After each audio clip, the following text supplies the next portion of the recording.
后来乡亲啊，过来这真重要哦。到底地震的时阵要安怎走、安怎避呢？过去有甲咱教一个黄金三角的避难法，就是地震的时阵，就要避伫个家具的边啊，安尼建筑物啊倒落来，就会形成一个三角空间，会来增加着咱活命的机会。但是消防署讲，安尼唔对，安尼袂通哦，因为地震若强烈的摇害，原本的黄金三角可能会因为家具甩位产生着变化，颠倒会造成伤害。正确的方式应该是米落倒骹，双手甲倒骹抓好安，安尼会当保护咱的头甲身躯。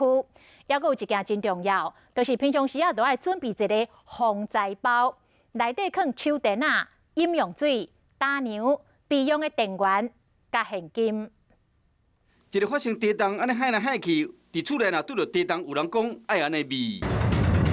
避伫倒啊，也是较用的家具边啊，即个新老物件倒落来，弄落这家具会变成一个三角形黄金空间，安尼会使保命，敢真正有影。你躲在坚固的家具旁边，地震坚固的物体它不会固定在那边，它左右会摇晃，所以它也有可能倒塌下来，就直接把你压伤了。地震的时，唔是避伫较用的家具边啊，那呢要安怎避？一定先趴下，然后找掩护。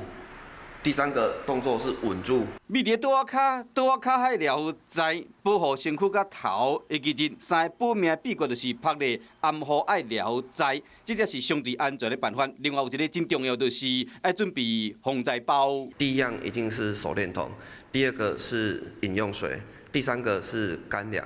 第四个是备用电源，第五个是现金，包括手电啊、水、饼、电池、小型收音机、现金、卫生纸、赖达、蜡烛啊、甲手笼，平常时都要准备好。还有手机啊，爱启动防灾警告的消息，地震达到4级以上就会通报。为手机啊设定也入去点选上下骹，搁较一消息的设定，后来搁点紧急的广播，再来将警讯通知紧急的警报。每一个测试用的消息，三个拢拍开，安尼就使收到各种全级的防灾警告消息。平常时加一分的准备，真正若对着灾害时，就使争取